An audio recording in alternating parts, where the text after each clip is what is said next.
you don't want women to have high body counts, then guys need to start having sex with other guys, like simple as that. So if you would want women to not have had sex with so many partners, you men should start to have sex with men. This shows to me how, again, the usual stuff, how the responsibility is thrown out to the other person like a volleyball. Now in this video, I'm not here to question why or try and figure out the genesis of slut shaming, because we all know patriarchy. Men dictating women's bodies and our sexual expression, and small-minded women following suit. It sucks. It really does suck. Slut shaming is a powerful social tool used in some cases to violently control women, to make them feel guilty or inferior for acknowledging or acting on their sexual desires. I'm not sure that someone can make me feel guilty of something that I didn't do.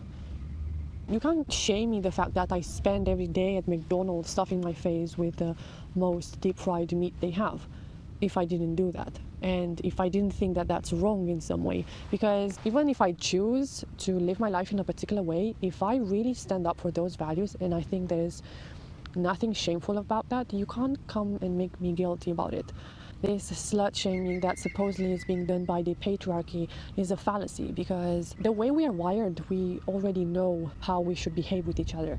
And if the choices you're going for are the choices you would want children to take in their life, well, good. That means you are truly standing up for those values, even though, you know, the majority of people will not agree with you, but at least you would be admirable that you really stand up for those values, and yeah, you go along living like that. And most importantly, you're also taking responsibility when things are going to go wrong because of your choices. We're taking back the word slut. Nobody can tell us what to do. We own our own bodies.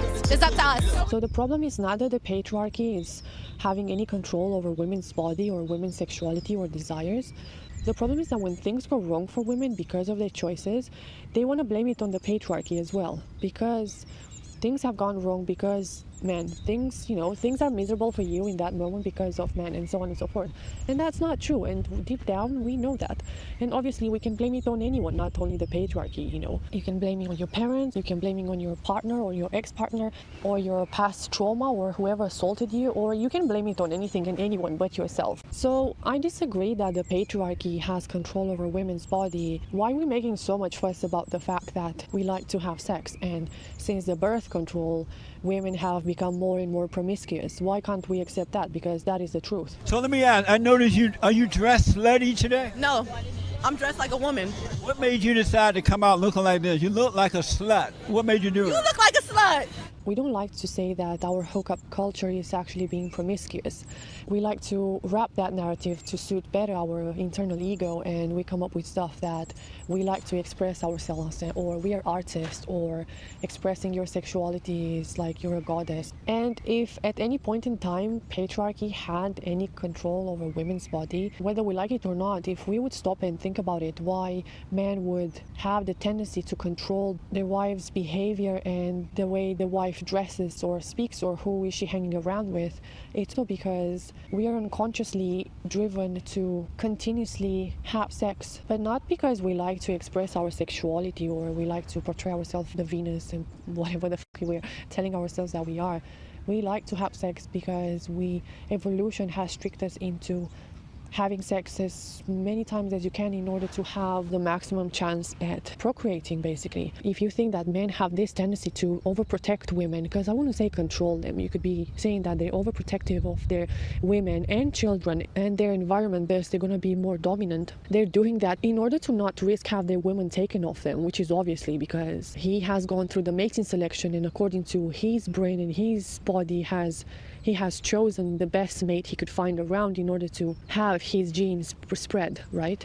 So that's what happens, basically. Does that mean that this is toxic masculinity and this is abusive?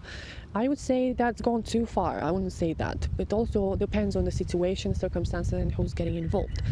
But let's face it, we do live in a world where we are free to choose whatever we want. And if still moan around that men don't allow us to do so on and so forth, in the majority of cases that's not true. So fine, let's have it our way. We want to express this sexuality, which means having sex as many times as we want with how many people we want. Fine, let's do that. That is a choice, and like any choice in life, that comes with consequences, and the consequences at times could be negative. And as long as we have the courage to sit down with ourselves and be honest about why we want to choose this life of promiscuity, choice of expressing our sexuality, will attract all type of men.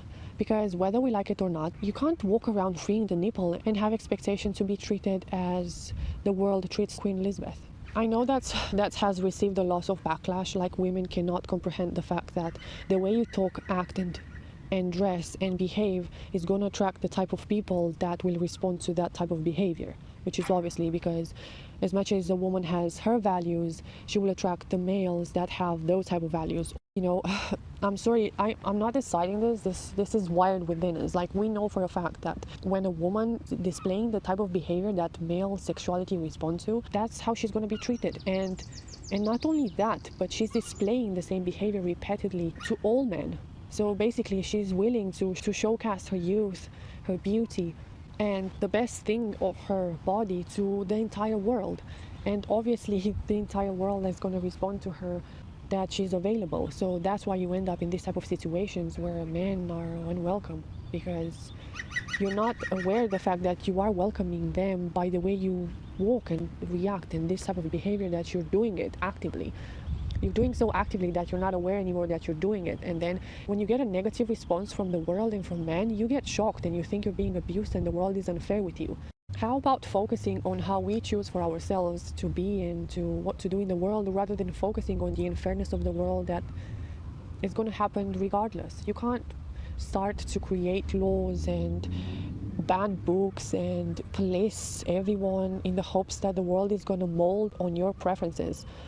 That's basically disregarding the human nature. And if you really strongly want the world to be accepting of women freeing the nipple, at least make some effort and understand why are you getting the type of response that you get when you get it. You know, instead of blaming the world that the world doesn't accept you the way you are, which that means accept me. I'm serving to the world my naked body, and I want the world to accept me and not judge me and include me and treat me the same as a woman that doesn't use her body to get what she wants in the world. And you want the world to treat you the same how they treat her. So tell me how unfair it would be for the world to treat women that they're promiscuous the same how they treat the women that they're working their ass off to become the best version of themselves and to become an asset for their partner. So that's why this kind of narrative doesn't add up, and it's not sustainable, it's not realistic. And that's why, that's why the world thinks this is silly, because the real world doesn't work like that. So in the end, like I said, if you want to choose to be proud that you're being a slut, you add slut walk in your calendar as a celebration, and you celebrate Cardi B as the Woman of the Year. At least be honest. I mean, that's what the world wants. The world doesn't care if you want to be a slut or not. We don't care about that. But the world wants you to take responsibility when things go wrong for you because of your choices. It's just like an addict that has the expectations to have a good paying job, but he wouldn't do anything and he wouldn't even shower or give up on his addiction because, hey, the world should accept him the way he is, and the world should give him a good job because he's worthy as well, because he's only human and this is how he does. This is him. He does him. So yeah, we should accept him and we should all make allowances for him. Anyway guys, thank you so much for watching. If you have any comments or ideas or any type of positive feedback about anything, about the type of content I put, the quality of it, the way I speak, the way I come across to you, anything would be welcome, but make it positive. It's not enough to just tell me, hey, you suck. Right. If you don't agree with me, it's welcome for you to say, and yeah, let's just spark an argument and let's talk about it. I think that's when humans grow.